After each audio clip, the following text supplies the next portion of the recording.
আসসালামু আলাইকুম। শুরু করছি আমি তো ভালোবাসি তোকে পর্ব ২৯। লিখেছেন সালমা চৌধুরী। হাসপাতালের বেডে চোখ বন্ধ করে শুয়ে আছে আবির। গতকাল অ্যাক্সিডেন্টের পর থেকে তানভীরের কাছেই আবিরের ফোন ছিল। তানভীর আবিরের মাথার পাশে ফোনটা রেখে বেরিয়ে গেছে। রাকিবও চলে গেছে। বাসায় গিয়ে ফ্রেশ হয়ে অফিসের উদ্দেশ্যে রওনা দিয়েছে। তানভীর পার্টি অফিসের সামনে আসতেই দেখলো ভেতরে কয়েকজন কোনো বিষয় নিয়ে তর্কাতর্কি করছে। তানভীর দ্রুত ভেতরে গেল। আজ থেকে ১৫ দিন আগে সংঘটিত এক প্রোগ্রামে ছোটখাটো ভুল ভ্রান্তি নিয়ে ২-৪ জন কথা বলেছিল। সেটা এক পর্যায়ে তর্কে রূপ নিয়েছে। তানভীর প্রথমে শান্ত থেকে থামানোর চেষ্টা করেছে। কিন্তু কারোর থামানোর নাম নেই। অল্প বয়সের সবার রক্তই গরম থাকে। কারো মুখ থেকে সামান্যতম কথাও কেউ সহ্য করতে পারে না।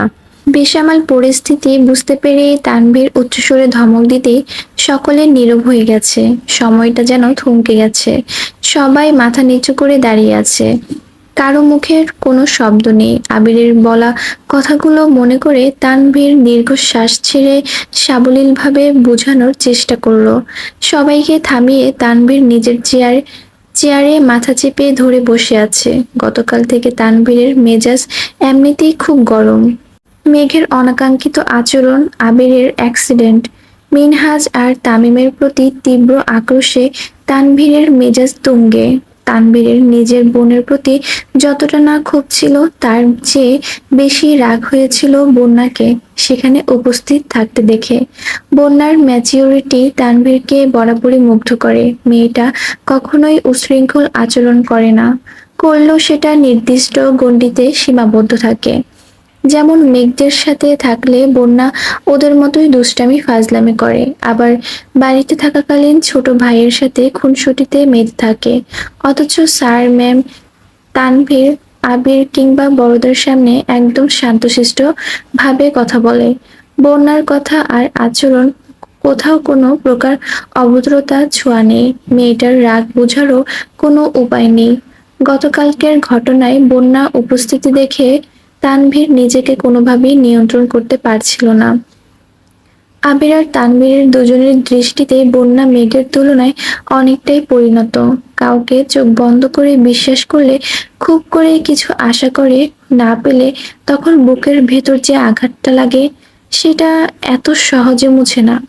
তানভীরের ক্ষেত্রেও এমনটাই হয়েছে। বন্যার প্রতি তানভীরের অন্ধ বিশ্বাস ছিল। বন্যা মেঘের সাথে থাকলে মেঘ কখনো ভুল বা অন্যায় কিছু করবে না। সেই বিশ্বাসটা বন্যা নষ্ট করে দিয়েছে। নিজেকে নিয়ন্ত্রণ করতে না পেরে বাধ্য হয়ে রাতে বন্যার উপর নিজের রাগ ঝেড়েছে। যদিও পরে সবটাই জেনেছে, কিন্তু তখন কল দেওয়ার মতো পরিস্থিতি ছিল না। বন্যাকে ফোন দিবে ভাবতেই পকেটে থাকা ফোনটা ভাইব্রেট হতে শুরু করলো। পকেট থেকে ফোন বের করাতেই বন্যার নামটা ভেসে উঠল।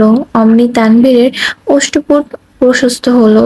মাথার যন্ত্রণা, মনের অশান্তি যেন মুহূর্তেই গায়েব হয়ে গেছে। ফোন রিসিভ করে তানভীর মোলায়েম কণ্ঠে বলল, আসসালামু আলাইকুম। বন্যা ভয় ভয় বলল, ওয়ালাইকুম আসসালাম। আবির ভাই কেমন আছেন? আলহামদুলিল্লাহ ভালো। শুধু হাতে পায়ে আর মাথায় ব্যান্ডেজ করা, তবে বিন্দাস আছে। সরি। ওমা, সরি বলছো কেন? এমনি। ভাইয়া কি এখনো হাসপাতালে? হ্যাঁ, কালকে সম্ভবত বাসায় নিয়ে যেতে পারবো। মেঘ কোথায়? হাসপাতালেই আছে। আপনি কোথায়? আমি পার্টি অফিসে আসছি। তুমি কি করছো? আমি ভার্সিটিতে আসছি। মেঘ কি আজ বাসায় যাবে না? ও মনে হয় বাসায় ফোন রেখে আসছে, তাই না? কথা বলতে পারছি না। আমি হাসপাতালে গিয়ে বনুকে ফোন দিবনে, তখন কথা বলে নিও। আচ্ছা ঠিক আছে। আর একটা কথা জিজ্ঞেস করব? তোমার বন্ধুদের কথা বাদ দিয়ে যা ইচ্ছে জিজ্ঞেস করতে পারো। বন্যার মুখ বন্ধ হয়ে গেছে। গতরাতেই তানভীর নিষেধ করেছিল, কিন্তু ভার্সিটিতে এসে দুই বন্ধুকে না পেয়ে বন্যার মনটা খুঁতখুঁত করছে। তাই তানভীরকে জিজ্ঞেস করবে ভেবেছিল, অথচ তানভীর আগেই থেকে সাবধান করে ফেলেছে। বন্যা ধীর কণ্ঠে বলল, আচ্ছা রাখি এখন। কি যেন জিজ্ঞেস করতে চেয়েছিলে? কিছু না, ভালো থাকবেন। তানভীর মুচকি হেসে বলল, তুমিও ভালো থেকো। আর কোনো সমস্যা হলে জানিও। বন্যা কল কাটতে কাটতে ঘুরতে নিলে আচমকা এক ছেলের সঙ্গে ধাক্কা লাগতে যাচ্ছিল। ছেলেটা দ্রুত সরে গিয়ে ভারী কণ্ঠে বলল, এই যে খুকি, কানা নাকি? দেখে চলতে পারো না?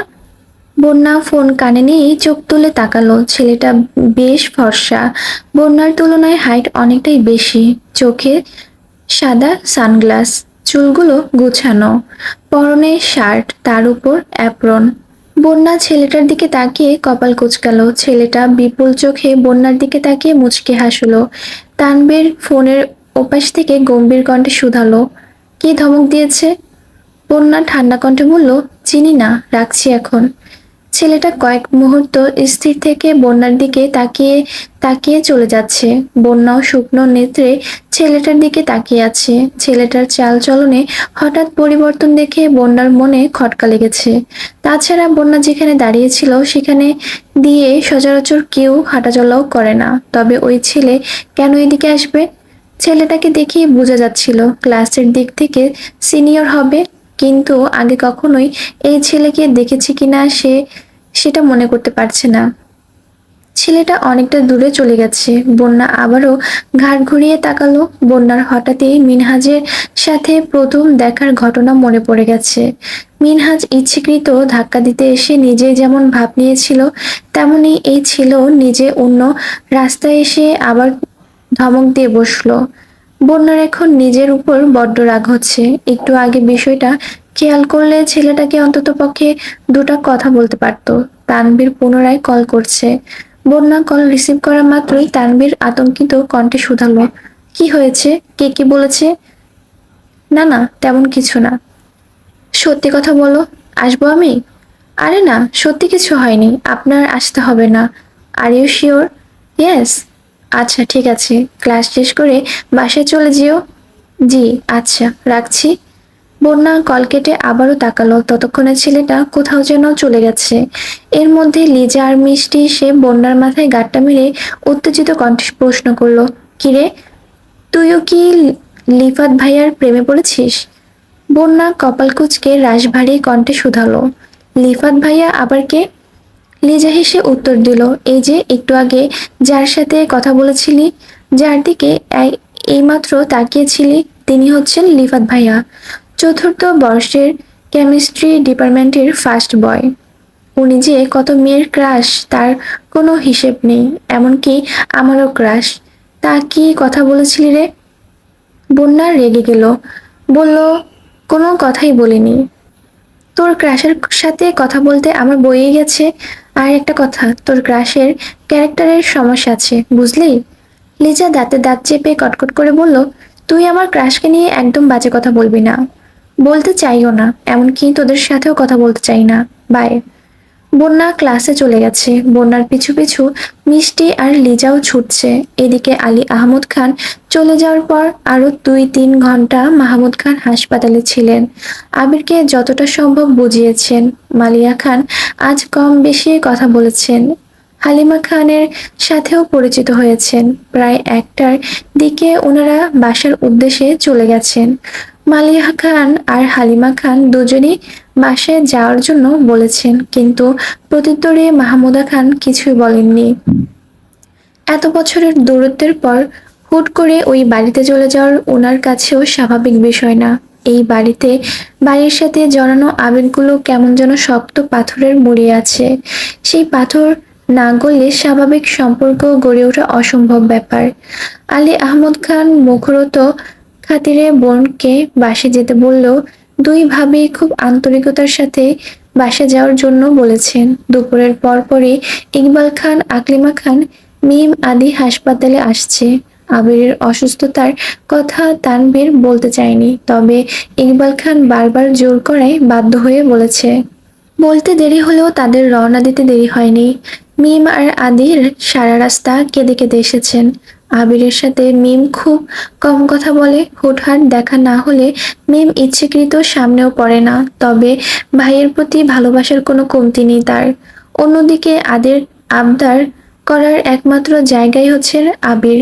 বাহিরের থাকাকালীনও ভিডিও কল দিয়ে প্রতিনিয়ত বলতো, ভাইয়া এটা নিয়ে আসো, ওটা নিয়ে আসো, কবে আসবা? এখনো তাই করে। হাসপাতালে এসে আবিরের অবস্থা দেখে দুই ভাই বোনই থ মেরে আছে। মাথায় হাতে পায়ে ব্যান্ডেজ দেখে আঁতকে উঠল। এমন অবস্থা বাস্তবে কাউকে দেখেনি তারা, এই প্রথমবার আবিরকে দেখছে। আকলিমা খানও অনেক বেশি আতঙ্কিত হয়েছেন। আবিরকে দেখে আর্তনাদ শুরু করেছেন। ইকবাল খান স্তব্ধ হয়ে দেখেই দাঁড়িয়ে আছেন, কিছুই বলতে পারছেন না। ওনার চোখে ভেসে উঠেছে বহু বছর আগে আলী আহমদ খানের অ্যাক্সিডেন্টের পরের দৃশ্য। তখন আলী আহমদ খান অ্যাক্সিডেন্ট করে প্রায় 6 মাস বিছানায় ছিলেন। একই রূপে নিজের ভাইপোকে কখনো দেখতে হবে, এটা ইকবাল খান কখনো কল্পনা করেনি। ইকবাল খান তাড়াতাড়ি আবিরের রিপোর্ট চেক করতে লাগলেন, হাত পায়ের অবস্থা বোঝার জন্য। মাথায় চাপ বেশি খেলেও হাতে পায়ে খুব বেশি সমস্যা নেই। 21 দিন বেড রেস্ট থাকলে আশা করা যায় ঠিক হয়ে যাবে। দুপুর পেরিয়ে সন্ধ্যা হতে চলল। দুপুরের সবাই অল্প স্বল্প খেয়েছে, কিন্তু মেঘ কিছুই খায়নি। সেই যে আবিরের পায়ের কাছে বসেছিল সারাদিন যাবৎ, সেখানেই বসে আছে। দু হাতে দু হাঁটু আঁকড়ে ধরে হাঁটুর উপর কাত করে মাথা রেখে অমত আখিতে আবিরের অভিমুখে চেয়ে আছে। নাক অব্দি ওড়না টানা, আখি যুগল স্থির। প্রয়োজনের বাহিরে একবারের জন্য পলক ফেলছে না। কখনো কখনো চোখের কার্নিশ দিয়ে অনর্গল গড়িয়ে পড়ছে নোনা জল। অতি সনর্তপণে চোখের পানি মুছে আবারও চেয়ে আছে আবিরের দিকে। সারাদিন খাবো না ব্যতীত মেঘের মুখে থেকে আর কোনো কথাই বের হয় না। সকাল থেকে আবির ক্ষণে ক্ষণে মেঘকে দেখছে, কিন্তু আজ তার কিছু বলার সামর্থ্য নেই। আম্মু মামুনের সামনে মেঘকে যে দুটা কথা বলবে সেই পরিস্থিতিও নেই। কেউ আবিরের পাশ থেকে উঠে যাচ্ছেও না। বিকেলে হালিমা খান আকলিমা খানদের সাথে সাথে বাসায় গিয়ে রাতের জন্য রান্না করে সন্ধ্যায় আবারও হাসপাতালে আসছেন। ইকবাল খান সাথে আসছেন। আলী আহমদ খানও অফিস থেকে সরাসরি হাসপাতালে আসছেন। মালিহা খান আর মেঘ দুজনেই সারাদিন হাসপাতালেই ছিলেন। আবির ঘুমাচ্ছে দেখে কেউ ডাকেনি। হালিমা খান এসে থেকে মেঘকে খাওয়ানোর চেষ্টা করছেন। আলী আহমদ খানও নিজেও দুবার খাওয়ার কথা বলেছেন, কিন্তু মেঘ নিশ্চুপ বসে আছে। বাধ্য হয়ে হালিমা খান তানভীরকে কল দিয়েছে। তানভীর কল রিসিভ করতেই হালিমা খান বিরক্ত ভরা কণ্ঠে বলল, কোথায় তুই? তানভীর উত্তর দেওয়ার আগে হালিমা খান পুনরায় বলে উঠলেন, যেখানে থাকিস হাসপাতালে এসে তোর বোনকে খাইয়ে রেখে যা। আমি তোর বোনের সাথে আর পারবো না। আচ্ছা ঠিক আছে, আসতেছি আমি। তুমি কিন্তু বোনের সাথে রাগারাগি করো না। তোর আর তোর বাপের আদরের মেয়েটা দিনকে দিন আরো বেশি জেদি হচ্ছে। আমি এখনই আসতেছি, প্লিজ ওকে কিছু বলো না। 20 মিনিটের মধ্যে তানভীর হাসপাতালে আসছে। মেঘ তখনও গুটি গুটি মেরে বসে আছে। তানভীর ঢুকতেই মেঘ নড়ে চড়ে বসলো। তানভীর ভারী কণ্ঠে বলল, খাচ্ছিস না কেন? খিদে নেই বললেই হলো। তানভীর প্লেটে খাবার বেড়ে মেঘের সামনে ধরতেই মেঘ খাবো না বলে তানভীরের দিকে তাকালো। তানভীরের অগ্নির দৃষ্টি দেখে মেঘ কিছু বলার সাহস পেল না, চুপচাপ খাওয়া শুরু করলো। তানভীরও মেঘের সামনে চেয়ার নিয়ে বসে আছে। তানভীর চাইলেও মেঘকে কিছু বলতে পারছে না, আবার না বললেও থাকতে পারছে না, কারণ মেঘের এরকম আচরণ বাসার মানুষের চোখে সন্দেহের সৃষ্টি করবে। সবাই যখন নিজেদের মধ্যে কথা বলছিল, এই ফাঁকে তানভীর দু একবার মেঘকে বাসা যাওয়ার কথা বলেছে। ঠান্ডা মাথায় বুঝিয়েছে, কিন্তু মেঘ মাথা দিয়ে না করেই যাচ্ছে। তানভীর যখন বুঝতে পেরেছে মেঘকে রাজি করানো সম্ভব না, তখন বাধ্য হয়ে মালিয়া খানকেও থাকতে বলেছে। মেঘ, মালিয়া খান আর তানভীর ছাড়া বাকিরা বাসায় চলে গেছে। রাকিব অফিস শেষে হাসপাতালে আসছে, তবে মালিয়া খান উপস্থিত থাকায় কেউ কোনো প্রকার উল্টাপাল্টা কথা বলছে না। তানভীর আর রাকিব কিছুক্ষণ বসে তারপর বেরিয়ে গেছে। অনেকক্ষণ পর তানভীর 2 কাপ চা নিয়ে রুমে আসছে। 1 কাপ মালিয়া খান, আরেক কাপ মেঘকে দিয়ে তানভীর নিজের ফোনটা মেঘকে এগিয়ে দিয়ে স্বাভাবিক কণ্ঠে বলল, তোর বান্ধবীর সাথে একটু কথা বলিস। মেঘ চায়ের কাপে চুমুক দিয়ে গতকালকের ঘটনাগুলো ভাবছে আর মনে মনে নিজেকে বকা দিচ্ছে। গতকাল হাসপাতালে আসার পর থেকে মেঘের মস্তিষ্কে আবির ভাই ব্যতীত কেউ নেই। 2-1 বার বন্যার কথা মনে হলো, ফোন বাসায় ফেলে আসার কল দিতে পারছিল না। মেঘ চা শেষ করে রুম থেকে বেরিয়ে বন্যাকে কল দিয়েছে। মেঘ বলল, আসসালামু আলাইকুম। ওয়ালাইকুম আসসালাম। কিরে, কেমন আছিস? শুনলাম আবির ভাইয়া নাকি অ্যাক্সিডেন্ট করেছে, এখন কেমন আছে? মেঘ গলা দিয়ে কথা বের হচ্ছে না, ফুপিয়ে ফুপিয়ে কাঁদছে। বন্যা শান্ত সুরে বলল, এই মেঘ, কাঁদছিস কেন তুই? মেঘ কাঁদতে কাঁদতে বলল, আজ আমার জন্য আবির ভাইয়ের এই অবস্থা হয়েছে। আমি কেন এমন করলাম? আমি এত বোকা কেন বন্যা? বন্যা মোলায়েম কণ্ঠে বলে উঠল, তুই বোকা না, তোর মনটা খুব অস্থির। থাক, কাঁদিস না। ভাইয়া এখন কেমন আছে বল? ডাক্তার 21 দিন বেড রেস্টে থাকতে বলেছেন। 21 দিন পর আবার টেস্ট করলে বোঝা যাবে ঠিক হয়েছে কিনা। কালকে নাকি বাসায় নিয়ে যাবে। হ্যাঁ, কিন্তু কিন্তু কি? উনি গতকাল থেকে আমার সাথে কোনো কথা বলছেন না। হঠাৎ চোখে চোখ পড়লেও সঙ্গে সঙ্গে চোখ সরিয়ে নেন। আমি কি করব এখন? ওনার রাগ করাটা অস্বাভাবিক কিছু না। এক ছেলের সাথে খেলছিলি বলে ক্লাস 5-এ থাকাকালীন যে লোক তোর গালে থাপ্পড় মারতে পারেন, সেখানে তুই এক ছেলেকে ভালোবাসিস বলার পর কিভাবে ভাবিস পরিস্থিতি শান্ত হবে? উনি আমায় থাপ্পড় মারলেও আমি এতটা কষ্ট পেতাম না, জানিস?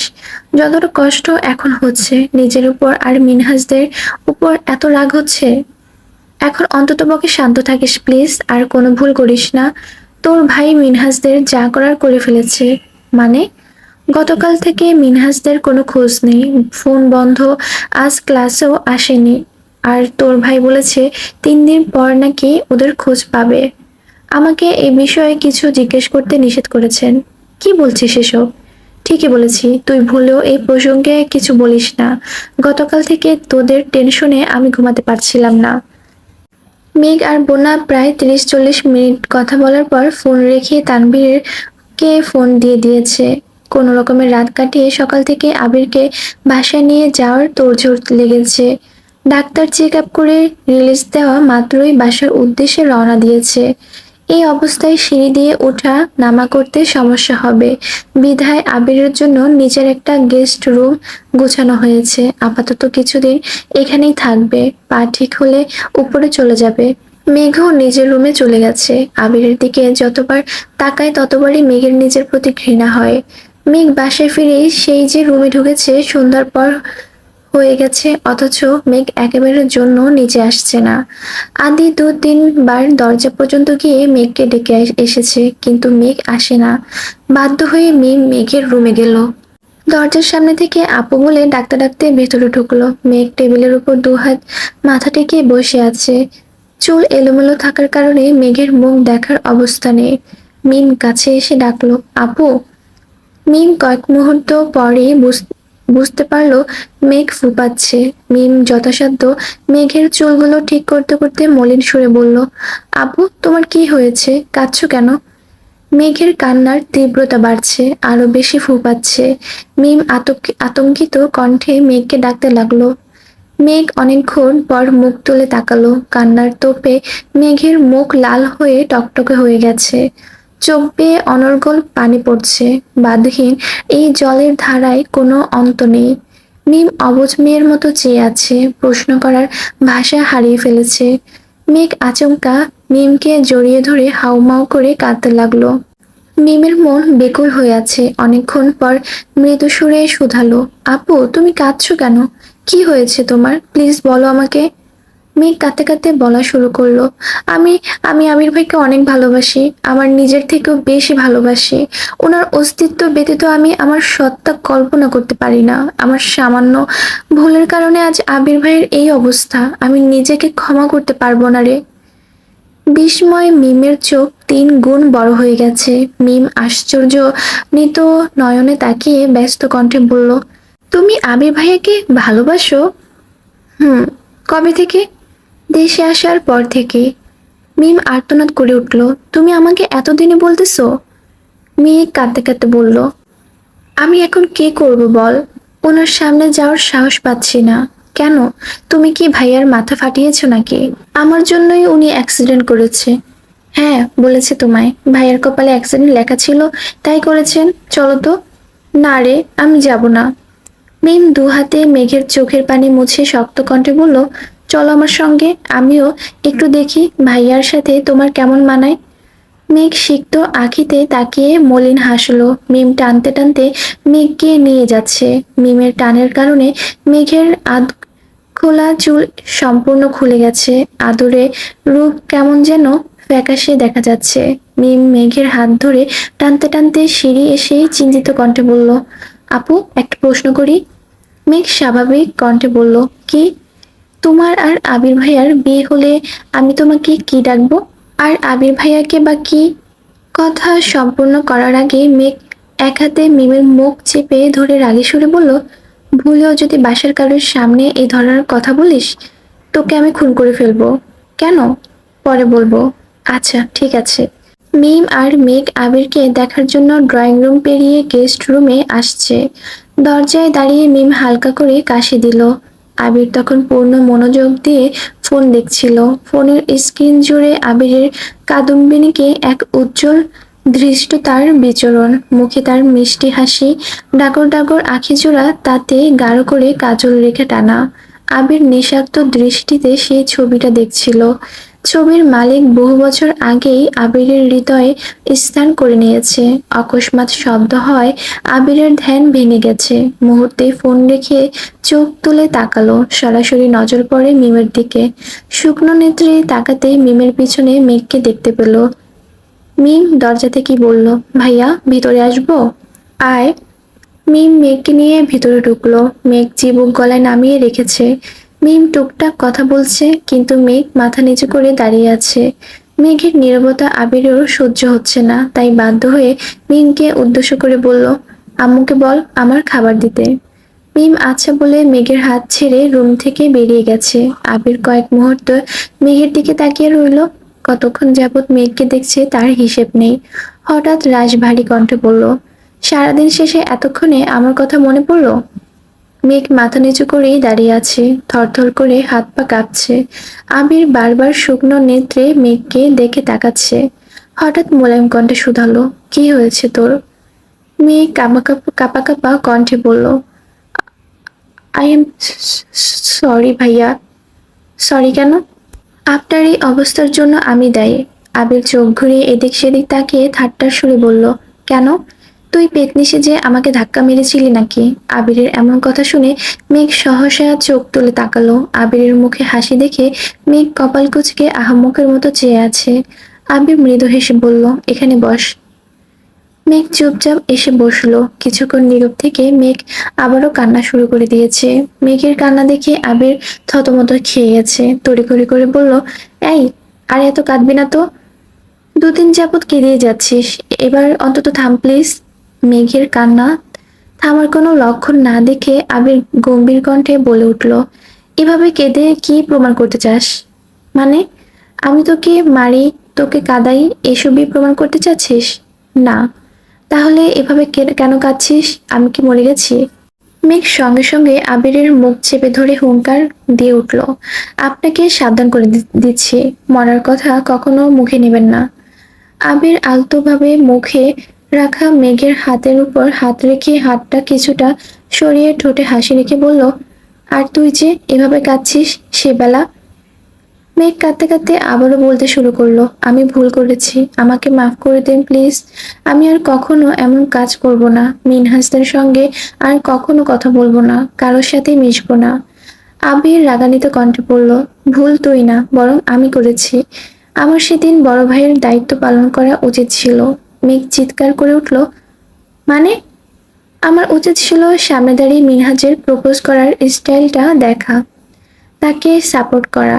আমার আসলে ওইভাবে রিয়েক্ট করা ঠিক হয়নি, সরি। আমি সুস্থ হলে তাকে বলিস আবার তোকে প্রপোজ করতে। জীবনেও না। আমি আর কথাই বলবো না। আর আপনি প্লিজ আজে বাজে কথা বলবেন না। আজে বাজে কথা কি বললাম? কিছু না। এমন সময় মিম খাবার নিয়ে ভেতরে ঢুকলো। আবিরের হাতে মেঘের হাত দেখে মিম জোরে গলা খাকারি দিয়ে, আমি কি আসতে পারি? আবির তাড়াতাড়ি করে মেঘের হাত ছেড়ে দিল। মেঘও কিছুটা নড়েচড়ে বসছে।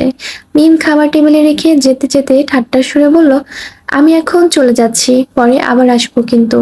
মেঘ টেবিল থেকে প্লেট নিয়ে আবিরের দিকে এগিয়ে ধরলো। খাইয়ে দিব নাকি আবির ভাই নিজে নিজে খেতে পারবেন এই নিয়ে কনফিউশনে পড়ে গেছে। আবির ভ্রুকুচকে ভারী কণ্ঠে বলল, খাইয়ে দে। মেঘ ঢোক গিলে উষ্ণ সুরে শুধালো, আমি খাইয়ে দিব? আশেপাশে কি আমার বউকে দেখতে পাচ্ছিস? পেলে আমার বউকে প্লেটটা দে, সেই না হয় খাইয়ে দিবে। মেঘ ফোঁস করে শ্বাস ছেড়ে রাগে সরে বলল, হয়েছে, বউকে খুঁজতে পারবেন না। সারাদিন বউ বউ করলে আমি বড় আব্বুর কাছে বিচার দিব। কি বিচার দিবি? বলবো আপনি পাগল হয়ে গেছেন। বলিস, আমিও বলবো। কি বলবেন? তোকে যে রাস্তাঘাটে মানুষ প্রপোজ করে বেড়ায় সেটাও বলবো? আমাকে প্রপোজ করেনি, আর যদি করেও তাতে আপনার কি? আপনার মতো না তো। আপনি যে গোপনে বউ বাচ্চা রেখেছেন, তার মানে আমার বউ বউ বাচ্চা আছে এটা তুই মেনে নিয়েছিস? না, জীবনেও না। আবির হেসে বলল, এখন কি খাওয়াবে? হুম। মেঘ আবিরকে মুখে তুলে খাইয়ে দিচ্ছে, ফাঁকে ফাঁকে আবিরের ফুপ্পির বিষয় নিয়ে টুকিটাকি কথা বলছে। এখন বাসায় আনলে ঠিক হবে কি না, কিভাবে আনাবে, সেসব বিষয়ে কথা বলছে। মেঘের খাওয়ানো শেষে চলে যেতে নিলে মিম আবারও ছুটে আসছে, মিটিমিটি হেসে বলল, এত তাড়াতাড়ি খাওয়ানো শেষ? মেঘ মিমের মাথায় গাঁটটা মেরে রাগে সুরে বলল, রুমে চল, তোর ঠোঁট দুটা সেলাই করতে দিতে হবে। মিম হেসে আবিরকে উদ্দেশ্য করে বলল, ভাইয়া এখন ঘুমাও তুমি, আমরা চলে যাচ্ছি। মেঘরা যাওয়ার কিছুক্ষণ পর আলী আহমদ খান আবিরকে দেখতে রুমে এসেছে, সাথে মালিহা খানও এসেছেন। আবির আলী আহমদ খানকে উদ্দেশ্য করে বলল, আব্বু একটা কথা বলবো। বলো। আপনি কি ফুপ্পিকে বাসায় আনতে চাচ্ছেন? এভাবে বললে ফুপি কোনোদিনও আসবে না। ভুলে যাবেন না উনি আপনারই বোন। আপনি যদি সত্যি চান ফুপি বাসায় আসুক, তাহলে ফোন দিয়ে ভালোভাবে দাওয়াত দেন, ফুপিদের বাসায় সবাইকে নিয়ে আসতে বলুন। আর যদি না চান তবে ভবিষ্যতে রক্ষার্থে কখনো দাওয়াত দিবেন না প্লিজ। আলী আহমদ খান গুরুভাব কণ্ঠে বললেন, তোমার ফুপ্পিকে আসতে বলেছি, প্রয়োজনে আবার বলবো, কিন্তু তোমার ফুপাকে কিছু বলতে বলো না আমায়। এই একটা মানুষের জন্য আমার পরিবারটা ধ্বংস হয়ে গেছে, তাকে কখনো ক্ষমা করতে পারবো না আমি। মালিহা খান ঠান্ডা কণ্ঠে বললেন, আর কতদিন মনের ভিতর বিদেশ পুষে রাখবেন? এবার অন্তত সবকিছু ঠিক করে নেন। তোমরা কি চাইছো, আমি নিজে থেকে সব ভুলে ওই লোকের সাথে কথা বলি? আবির তপ্ত সুরে বলল, না, মনের বিরুদ্ধে আপনাকে কিছু করতে বলছি না। আপনি ফুপ্পিকে সত্যি বাসায় আনতে চাইলে ফুপ্পিকে কল দিয়ে ভালো মন্দ কথা বলে দাওয়াত দিবেন, বাসার সবাইকে নিয়ে আসতে বলবেন, এতটুকুই। আমার কাছে ওদের কোনো নাম্বার নেই, নাম্বার আমি সংগ্রহ করে দিচ্ছি। আচ্ছা ঠিক আছে, দাও। সকালবেলা খাবার টেবিলে আবির আর মোজাম্মেল খান ব্যতীত সবাই উপস্থিত। আলী আহমদ খান খাবার শেষ করে স্বাভাবিক কণ্ঠে শুধালেন, তোমাদের ফুপ্পিকে বাসায় দাওয়াত দিতে চাচ্ছি, এই ব্যাপারে তোমাদের কোনো মতামত থাকলে বলতে পারো। খুশিতে গদগদ হয়ে মেঘ বলল, কোনো মতামত নেই, ফুপ্পি আসলেই হবে। তানভীরের সরল স্বীকারোক্তি, আপনার বোনকে আপনি বাসায় আনতে চাচ্ছেন, এই ব্যাপারে আমাদের মতামতের থেকেও আপনাদের মতামতটা বেশি গুরুত্বপূর্ণ। আব্বু, আপনি কাকামণি, প্রয়োজনে আম্মুরা আছেন, ওনাদের সাথে কথা বলে আপনারা যা সিদ্ধান্ত নেওয়ার নিতে পারেন। আমরা আমাদের মতো সিদ্ধান্ত নিয়েছি। তাছাড়া তোমার আব্বু আজ আসবে, আবশ্যকতায় আবার আলোচনা করব। কিন্তু আমার কথা হচ্ছে, তারা আসলে তোমরা তাদের সাথে কেমন আচরণ করবে? তানভীর মৃদু হেসে বলল, সে বিষয়ে আপনার টেনশন করতে হবে না। আমি আমার বোনেরা কিংবা আদি ওনাদের মনে আঘাত দেওয়ার মতো কোনো প্রকার খারাপ আচরণ করব না। আপনার এবং এই বাড়ির সম্মান রক্ষার্থে আমরা আমাদের সর্বোচ্চ চেষ্টা করব। মিম আর আদিও তানভীরের সঙ্গে তাল মেলালো। মিম আর আদিকে মেঘ অনেক দিনের আগেই থেকেই ফুপ্পির কথা বলেছে, ফুফাতো ভাই বোনদের কথা বলেছে। তাদের সাথে পরিচিত হতে মিম আর আদিও খুব এক্সাইটেড। মোজাম্মেল খান দুপুরের পর পর বাসায় আসছেন, এসে সরাসরি আবিরের রুমে চলে গেছেন। আলী আহমদ খানের ছেলের প্রতি অতিরিক্ত ভালোবাসার কারণে আবিরকে কিছু না বললেও মোজাম্মেল খান একাই সেই ঝাঁজ মিটিয়েছেন। টানা 2 ঘন্টা আবিরের উপর রাগ ঝেড়েছেন। বহু বছর আগে আলী আহমদ খানের অ্যাক্সিডেন্টের ইতিহাস থেকে শুরু করে বর্তমান পর্যন্ত প্রতিটা ঘটনার নিগুড় বর্ণনা দিয়েছেন। হালিমা খান 2-1বার থামানোর চেষ্টাও করেছেন, কিন্তু এতে লাভ হওয়ার বদলে উল্টো ক্ষতি হয়েছে। মোজাম্মেল খানের আর রাগ আরো কয়েক গুণ বেড়ে গেছে। তানভীর যেমন আগে আবিরের প্রতি কনসার্ন, তেমনি মোজাম্মেল খানও বড় ভাইয়ের অতিশয় ভক্ত। আলী আহমদ খানের এত বছরের পরিশ্রম, এই পরিবারের প্রতি অগাধ ভালোবাসা, সবটাই মোজাম্মেল খানের খুব কাছ থেকে দেখা। আবির আর তানভীর দুজনের ছন্নছাড়া আচরণে আলী আহমদ খান আর মোজাম্মেল খান দুজনেই অনেক বেশি চিন্তিত। কাজের চাপে আবিরের একটু আধটু সিরিয়াসলি দেখা গেলেও তানভীর বরাবরই গা ছাড়া ভাবে থাকে। তারপরও আবির ইচ্ছাকৃত তানভীরকে আরো বেশি আগলে রাখে, যা মোজাম্মেল খানের একেবারেই পছন্দ না।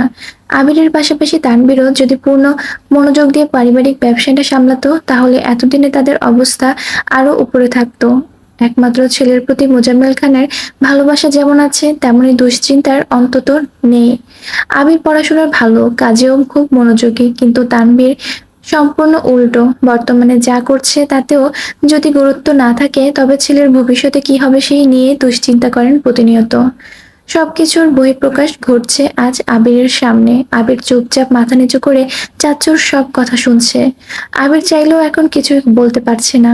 একটা কথা বলতে গেলে মোজাম্মেল খান আরো 10টা কথা শোনাবেন, তার থেকে বরং চুপ থাকাই শ্রেয়। আবির নিজের মনকে বোঝাচ্ছে, আবির আর যাই করিস না কেন, শ্বশুরের সাথে কখনো তেলামি করিস না। আবির ধৈর্য রাখতে হবে। 2 ঘন্টা কেন, আরো 3 ঘন্টা বললেও সহ্য করে নিতে হবে। শ্বশুরকে রাগালে বউকে আর নিজের করে পাবি না। সো বি কেয়ারফুল আবির। এর মধ্যে মেঘ আবিরের জন্য 1 গ্লাস দুধ নিয়ে এসেছে। আব্বুর রাগ দেখে মেঘের হাত পা ঠান্ডা হয়ে যাচ্ছে। দুধ নিয়ে ভেতরে আসবে নাকি চলে যাবে বুঝতে পারছে না। চলে যাওয়ার জন্য 1 পা বাড়িয়েও আবারও দাঁড়িয়ে পড়লো। মেঘ মনে মনে আওড়ালো, আজ আমার জন্য আবির ভাইয়ের এই অবস্থা। আব্বু ওনাকে একা বকবেন কেন? আমিও তো বকা খাওয়ার অর্ধেক অংশীদারি। মেঘ জিভ দিয়ে ঠোঁট ভিজিয়ে আবারও রুমের দিকে পা বাড়ালো। কারো উপস্থিতি বুঝতে পেরে মোজাম্মেল খান সঙ্গে সঙ্গে ঘাড় ঘুরিয়ে তাকালেন। মেঘের হাতে দুধের গ্লাস থরথর করে কাঁপছে। মেঘ অন্য হাত দিয়ে শক্ত করে গ্লাসটা ধরে রেখেছেন। মোজাম্মেল খান মেঘকে দেখে একটু থামলেন। ফোঁস করে শ্বাস ছেড়ে রাগী সুরে বললেন, তারা অ্যাক্সিডেন্ট করে এক এক দিন এক একজন পড়ে থাকবে, আর ঘর গোষ্ঠী মিলে তাদের সেবা করবে। কারো কারো আরো বেশি করে সেবা করো। দুধের সাথে আপেল, আঙ্গুর, কলাও নিয়ে আসতা। মেঘ একগাল হেসে বলল, সব রেডি করা আছে, দুধ খাওয়া শেষ হলেই ওইগুলো নিয়ে আসবো। মোজাম্মেল খান তীব্র বিরক্তি আর বিদ্রূপের সুরে কথাটা বলেছিলেন, অথচ মেঘ তা বুঝতে না পেরে উল্টো সাবলীল ভঙ্গিতে অচতুর স্বীকারোক্তি দিয়েছে। মেঘের উত্তর শুনে মোজাম্মেল খান কয়েক মুহূর্ত স্তব্ধ হয়ে রইল। মেঘ উত্তর দেওয়ার পর নিজেই কনফিউশনে পড়ে গেছে। আব্বু কি ঠাট্টা করলো নাকি সিরিয়াসলি বলেছে, এটাই বুঝতে পারছে না। আবির মেঘের অবস্থা দেখে মিটিমিটি হাসছে। মোজাম্মেল খান পুনরায় গম্ভীর কণ্ঠে আবিরকে উদ্দেশ্য করে কি যেন বলছেন। মেঘ সেই কথা বুঝেছে কি বুঝেনি কে জানে, কপাল কুঁচকে গম্ভীর কণ্ঠে বিড়বিড় করে বলল, অ্যাক্সিডেন্টের কারণে যে পরিমাণ রক্ত শরীরে বেরিয়েছে তা পূরণ করতে দুধ, ডিম, ফল খাওয়াবো না তো কি আপনার বকা খাওয়াবো? মোজাম্মেল খান মেঘকে শুধালেন, তানভীর কোথায়? মেঘের চোখ আবিরের দিকে পড়তেই দেখলো আবির মাথা দিয়ে না করছে। মেঘ সহসা মাথা নিচু করে উত্তর দিল, জানি না। এর মধ্যে হালিমা খান ফল সাথে ডিম সিদ্ধ নিয়ে আসছেন। রুমে ঢুকতে ঢুকতে গলা চড়া করে বললেন, তানভীর যেখানেই থাকুক, অন্তত এখন এখানে তাকে ডাকবো না। 2 ঘন্টা যাবৎ ছেলেটাকে ইচ্ছে মতো কথা শোনাচ্ছেন। আর কত? আপনি এখন যান এখান থেকে, ফ্রেশ হয়ে আসুন, আপনাকে খেতে দিচ্ছি, আর ছেলেটাকেও শান্তিতে খেতে দিন। তানভীর ঘন্টাখানেক আগেই বাসায় আসছে। আবিরের রুমে আসতেও চেয়েছিল, কিন্তু হালিমা খান বারণ করেন। মোজাম্মেল খানের সামনে আবির আর তানভীর দুজনেই গুরুতর আসামি। দোষ যেই করুক না কেন, শাস্তি দুজনকেই প্রাপ্য। হালিমা খানের উদ্বেল কণ্ঠে কথাবার্তা শুনে মোজাম্মেল খান আর কথা বাড়ালেন না। নিজের রুমের দিকে চলে গেলেন। হালিমা খান আবিরের কাছে ফলের প্লেটটা রেখে মেঘকে উদ্দেশ্য করে বললেন, তুই বরং এখানে থাক, আমি তোর আব্বুর জন্য খাবার রেডি করি। মেঘ ঘাড় কাত করে হ্যাঁ সূচক সম্মতি জানালো। হালিমা খান চলে যেতে আবির ফলের প্লেটের দিকে তাকালো। হিমোগ্লোবিন বাড়ানোর জন্য যে যে ফল বেশি গুরুত্বপূর্ণ, সেসব ফল প্লেটে ভর্তি করে নিয়ে এসেছে। আবির ভাবলেশীন কণ্ঠে বলল, এত ফল এনেছিস কেন? কে খাবে? কেন আপনি খাবেন? এত ফল খাইয়ে একদিনে আমার শরীর ঠিক করার প্ল্যান করছিস নাকি? একদিনে না পারি, কিছুদিনেই ঠিক করে ফেলবো ইনশাল্লাহ। আবির স্বস্তির কণ্ঠে বলল, এত খেতে পারবো না, যেতটুকু পারবো সেতটুকুই খাবো। মেঘ মুচকি মুচকি হাসছে। মেঘের রহস্যময় হাসি দেখে আবির ভ্রুযুগল নাকের গড়াই টেনে রাশভারী কণ্ঠে শুধালো, এভাবে হাসার কারণ কি? মনের ভিতর কি চলছে? মেঘের মুচকি হাসি প্রখর হলো। বেশ কিছু সময় চলবে মেঘের অবাধ হাসি। আবির বিস্তীর্ণ আখিতে চেয়ে আছে তার কাদম্বিনীর দুটি নেত্রে। আজ কতদিন পর আবিরের প্রিয়তমার অকৃত্রিম হাসি দেখছে, যাতে নেই কোনো রকম কৃপণতা। দীর্ঘ সময়ের হাসির নিমিত্তে মেঘের চোখ দুটো টলমল করছে। গাঢ় কমলা রঙের একটা জামার সাথে সাদা রঙের হ্যান্ডপ্রিন্টের একটা ওড়না মেঘের গায়ে জড়ানো। কমলা আর সাদা কম্বিনেশনের মেঘকে আজ অপরূপ লাগছে। সেই সাথে ঠোঁটগুলো আজ মাত্রা অতিরিক্ত লাল দেখা যাচ্ছে। চোখের নিচে কাজল কিছুটা লেপ্টে আছে। নির্বোধী হাসির কারণে ঘামে চিকচিক করছে নাকের ডগা। কোনো রমণীর প্রেমে পড়ার জন্য এর চেয়ে বড় কারণ বোধহয় হয় না। মুগ্ধতার আবিরের দু চোখ আটকে আছে, নিঃশ্বাস ভারী হয়ে আসছে। বাস্তব আর কল্পনা গুলিয়ে যাচ্ছে। মেঘ চেষ্টা করেও নিজের হাসি থামাতে ব্যর্থ হচ্ছে। দিশামিশা না পেয়ে বাধ্য করে হয়ে নিজের হাতে নিজের মুখ চেপে ধরে হাসি থামানোর চেষ্টা করলো। আবির তখনও নীরের দৃষ্টিতে চেয়ে আছে। দৃষ্টির গভীরতা জুড়েই অবিশ্রান্ত ভালোবাসার সুবাস। মেঘের মোহময় জর্জরিত আবিরের হৃদয়। মেঘ হাসি থামিয়ে আবিরের দিকে তাকাতেই আবির ভ্রুজোড়া নাচালো। মেঘ ঠোঁট বেঁকিয়ে মৃদু সুরে বলল, আপনি এগুলো খাওয়া শুরু করুন, আমি আসছি। কোথায় যাচ্ছিস? আসতেছি এখনই। মেঘ কিছুক্ষণের মধ্যেই দুটো প্লেট হাতে ফিরে আসলো। এক প্লেট ভর্তি ফল, আরেক প্লেট এক খালি সিদ্ধ ডিম।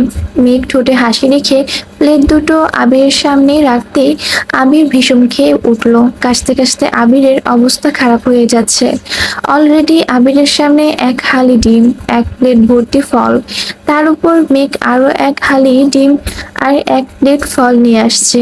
আবির কাশতে কাশতে বলল, এই এসবের মানে কি?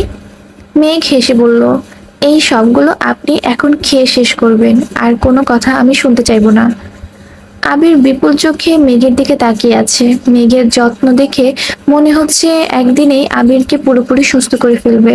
শরীর থেকে যে পরিমাণ রক্ত বের হয়েছে তা একদিনেই পূরণ করে ছাড়বে। আবির মেঘের দিকে তাকিয়ে তাকে এক গ্লাস দুধ, এক হালি ডিম আর এক প্লেট ফল কোনো রকমে খেয়ে শেষ করেছে। মেঘ শুকনো দৃষ্টিতে আবিরকে পরখ করছে, খাওয়াতে কোনো প্রকার গাফিলতি যেন না করতে পারে। আবির দীর্ঘ শ্বাস ছেড়ে বলল, ম্যাম, আমি কি একটু রেস্ট নিতে পারবো?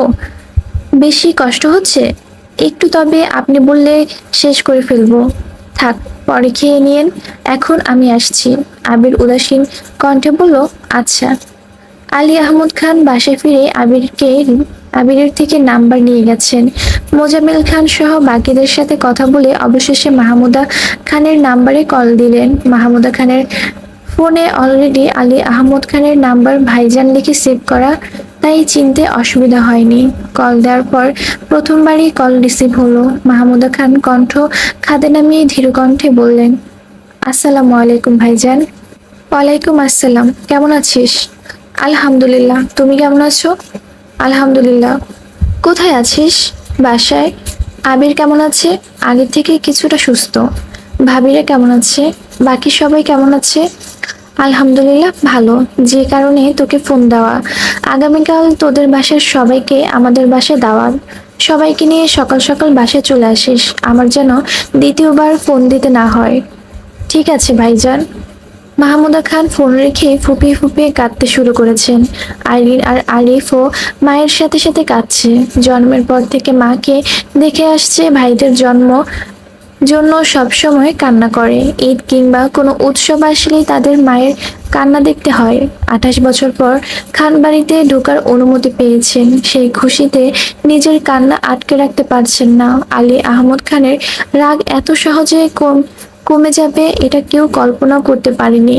আবিরও ভেবেছিল অন্ততপক্ষে 1-2 বছর চেষ্টা করলে হয়তোবা আব্বুর রাগ নিয়ন্ত্রণে আনা সম্ভব হবে। কিন্তু বোনকে প্রথম দেখাতেই উনি সবাইকে ডেকে জানিয়ে দিবে, এটা কেউই ভাবতে পারেনি। আজ সকাল থেকে খানবাড়িতে অন্দরমহলের কাজের ধুম পড়েছে। দুজন হেল্পিং হ্যান্ড বাড়িতে, 3 কর্ত্রী সহ মেঘ, মিম আর আদিও কাজে ব্যস্ত। মেঘ কাজের ফাঁকে ফাঁকে আবিরকে দেখে আসে। আবিরের হাত অনেকটাই ঠিক হয়েছে, তবে পায়ের ব্যথাটা এখনো অনেক বেশি।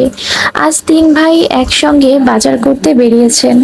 বোনের পছন্দ মতো মাছ থেকে শুরু করে সবজি, অন্যান্য প্রয়োজনীয় জিনিস নিয়ে আসছে। মিম মেঘ মিলে চুপি চুপি একটা বরণডালায় সাজিয়েছে, যেটা মিমের রুমে লুকিয়ে রেখেছে। আবির সুযোগ মতো মেঘকে ডেকে ঠান্ডা মাথায় সব বুঝিয়ে দিয়েছে। মেঘ যেন কোনো প্রকার উচ্ছৃঙ্খল আচরণ না করে। আব্বু চাচুর প্রতি আবিরের বিন্দু পরিমাণ বিশ্বাস নেই। মেঘকে না আটকালে কখন কোন অঘটন ঘটবে তার আশঙ্কাই আছে। মেঘকে প্রোটেক্ট করতে আজ আবিরও সামনে থাকতে পারবে না। তানভীর কখন কোন কাজে ব্যস্ত থাকবে তাও বলা যায় না। যদি ফুপ্পির সাথে ফুপাকে দেখে আবিরের আব্বু মাথা গরম হয়ে যায়, তাহলেই সব ধ্বংস হয়ে যাবে।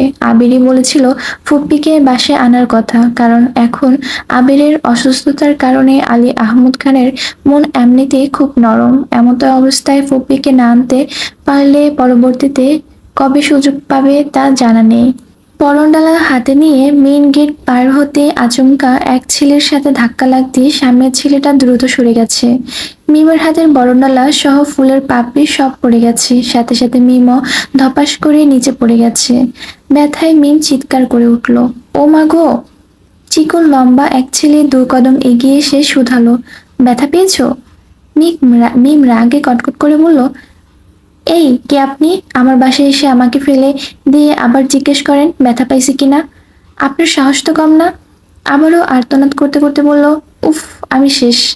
ছেলেটাও খ্যাপা সুরে বলল, নিজে দেখে চলতে পারো না, আবার আমাকে দোষারোপ করছো? আমি কি তোমায় ফেলেছি নাকি? নিজের গায়ে জোর নাই, আবার আমাকে বলতে আসো? মিম এখনো মাটিতে পড়ে আছে। মিমের রাগ মাথায় উঠে যাচ্ছে। রাগে কটকট করতে করতে বলল, একদম গায়ে জোর নিয়ে কথা বলবেন না। আপনি ইচ্ছে করে আমাকে ফেলেছেন। আমি এখনই ভাইয়াকে ডাকবো। এমন সময় মেঘ আসছে। দরজার সামনে মিমকে বসে থাকতে দেখে মেঘ কপালে কুঁচকে শুধালো, কিরে তুই এখানে বসে আছিস কেন? মিম ফোঁস করে উঠল। গাল ফুলে মেঘের দিকে তাকিয়ে অভিযোগের সুরে বলা শুরু করলো, আমি এখানে শুধু শুধু বসে আছি না, এই ছেলে আমাকে ধাক্কা মেরে ফেলে দিয়েছে। মেঘ ছেলের দিকে তাকাতে ছেলেটা নিরুদ্বেগ কণ্ঠে বলল, আপু বিশ্বাস করো, আমি ইচ্ছে করে ধাক্কা দিইনি। ভেতর থেকে কে ছুটে আসছে আমি কিভাবে বুঝবো? আমি ভেতরে ঢুকছি, সে হুট করে সামনে চলে আসছে। আমি ভয় পেয়ে কিছুটা সরে গেছি আর সে পড়ে গেছে। না আপু, উনি ইচ্ছে করে ফেলেছে। তুমি ভাইয়াকে এখনই ডাকো, এই ছেলের বিচার করতে হবে। উফ, আমার কোমরটাই মনে হয় ভেঙে গেছে। মেঘ মৃদু হেসে বলল, আরিফ তুমি ভেতরে যাও। আরিফ ব্যস্ত কণ্ঠে বলল, আপু সত্যি আমি কি ইচ্ছে করে ফেলিনি। মেঘ তপ্ত সুরে বিড়বিড় করে বলল, বুঝতে পেরেছি, তবে একটু সাবধানে থেকো। এই সেই পাগলকে উস্কে দিয়েছো, এর পরিমাণ কি হবে আমার জানা নেই। ভেতরে যাও। আরিফ ভিতরে চলে গেছে। মিম রাগান্বিত কণ্ঠে চেঁচিয়ে উঠল, আপু তুমি ওই ছেলেকে ভিতরে ঢুকতে দিলে কেন? ওই ছেলে আমায় এত ব্যথা দিল, তবুও তুমি তাকে ছেড়ে দিলে? তুমি আমার বোন হয়ে এটা করতে পারলে? মেঘ হাত বাড়িয়ে গম্ভীর কণ্ঠে বলল, মুখটা বন্ধ করে উঠ, কাজের কাজ নেই, করতে নাই পারিস? তখন চিৎকার করে ডাকলাম বরণডালা নিয়ে নামতে, তুই নামিসনি। ওরা সবাই ভিতরে চলে গেছে। এতক্ষণে তোর খবর হয়েছে? বরং তো হলোই না, বরং শুধু শুধু কোমরে ব্যথাটা পেয়েছিস, সাথে ড্রেসটাও নষ্ট করেছিস। মিম মেঘের হাত ধরে কোনো রকমে উঠলো, ঠিক মতো দাঁড়াতেও পারছে না। মেঘ মিমের হাতটা শক্ত করে ধরে বলল, পাটা শক্ত করে ঝাড়া দে, দেখবি ঠিক হয়ে গেছে। মেঘের কথা মতো মিম 2-3 বার চেষ্টা করলো। কিছুটা ঠিক হওয়ার পর মেঘকে ধরে ধরে ভেতরে ঢুকলো। আবিরের রুমের দরজার সামনে আসতেই আকলিমা খান শুধালেন, কিরে কি হলো তোর? মিম রাগে বলতে নিল, এই ছে। মেঘ তাড়াতাড়ি মিমের মুখ চেপে স্বাভাবিক কণ্ঠে বলল, এমনি ব্যথা পেয়েছে। আকলিমা খান পুনরায় বললেন, সারাদিন উল্টাপাল্টা দৌড়াবে, ব্যথা তো পাবেই। বেশি ব্যথা পেয়েছিস? সিরিয়াস আলোচনায় মিমের ব্যথাটা আলোচনার মোড় ঘুরিয়ে ফেলেছে। আবিরও তীক্ষ্ণ দৃষ্টিতে মেঘের দিকে তাকিয়ে আছে। মেঘ পরিস্থিতি বুঝতে পেরে তড়িঘড়ি করে বলল, আরে বেশি কিছু হয়নি, আমি এখনই ওষুধ দিয়ে দিচ্ছি, তোমরা কথা বলো। মেঘ মিমকে নিয়ে সেখান থেকে চলে গেছে। আবিরের রুমে আলী আহমদ খান ব্যতীত আর সবাই উপস্থিত। আলী আহমদ খান নিজের রুমে বসে আছেন। বোনের প্রতি ক্রোধ কিছুটা কমলেও বোনের হাজবেন্ডের তিনি এখনো মন থেকে মানতে পারছেন না, তাই সামনেই আসছেন না। মোজাম্মেল খান, মালিহা খান, হালিমা খান আলোচনা করে মাহমুদা খান আর ওনার হাজবেন্ডকে আলী আহমদ খানের রুমে পাঠাচ্ছেন। ২৮ থেকে ৩০ বছর গড়ে ওঠা অদম্য অন্তরাল ভাঙতে মাহমুদা খান এবং ওনার হাজবেন্ড প্রয়োজনে আলী আহমদ খানের পায়ে ধরতেও রাজি।